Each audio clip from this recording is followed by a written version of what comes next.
Mesdames et messieurs, bonjour. Voici le projet qui va révolutionner la façon de penser l'habitation.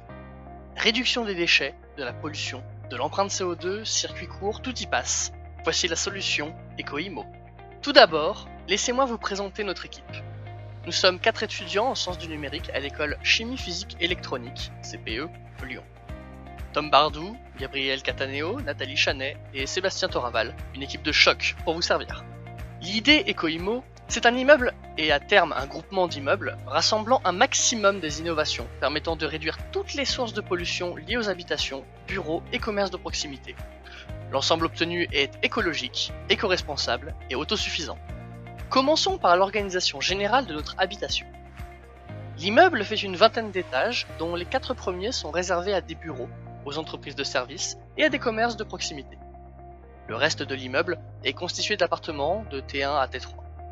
Le toit est aménagé en jardin et serre, et au sous-sol, nous pouvons trouver un data center. Dans l'optique où un groupe d'immeubles est développé, tout le sous-sol entre les immeubles constitue un voire des parkings permettant à tous de se garer, travailleurs et habitants. Nous avons également pensé aux normes nécessitant 2 entrées séparées, l'une donnant vers les entreprises, l'autre vers les logements. Attaquons les innovations présentes. Premier point novateur. Pour chauffer l'air des bâtiments, nous utilisons la chaleur du data center afin de fournir en radiateur tout l'immeuble, voire pour chauffer l'eau courante. L'usage du data center sera privilégié pour les entreprises présentes dans l'immeuble, mais une partie de la rétribution financière pour les promoteurs viendra de la possible vente d'accès à ces serveurs à des entreprises extérieures. Second point, le maraîchage. Comme dit précédemment, le toit est aménagé en jardin ou serre. Ceci favorise un circuit court avec une production propre de légumes et fruits de saison pour alimenter les locataires et usagers de l'immeuble. Dans l'optique du groupement de bâtiments, nous espérons par immeuble des productions précises afin de favoriser les échanges entre habitants. La pollution CO2 sera envoyée dans les serres ou sur un mur végétal afin de favoriser la pousse des légumes et du mur sans le détruire. Comme engrais, un bac à compost sera situé en bas de l'immeuble. Il sera à la charge du gardien de remonter le compost quand nécessaire.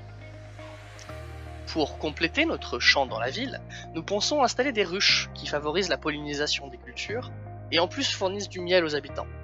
Nous espérons aussi introduire des poules avec un système de planning de demande pour les œufs dans chaque immeuble. Troisième point, l'énergie photovoltaïque. Afin d'optimiser la consommation de l'immeuble, nous voulons installer des panneaux solaires transparents sur les vitres et des panneaux classiques sur des supports amovibles en guise de pergola. L'ensemble pourra fournir une partie de l'énergie nécessaire au bâtiment et nous relierons ce système au réseau afin de ne pas avoir de perte de rendement. Afin d'assurer un minimum de perte énergétique, tout le bâtiment est isolé thermiquement et phoniquement, au mieux par triple vitrage et laine de verre. Merci de m'avoir écouté. C'était EcoImo pour vous servir.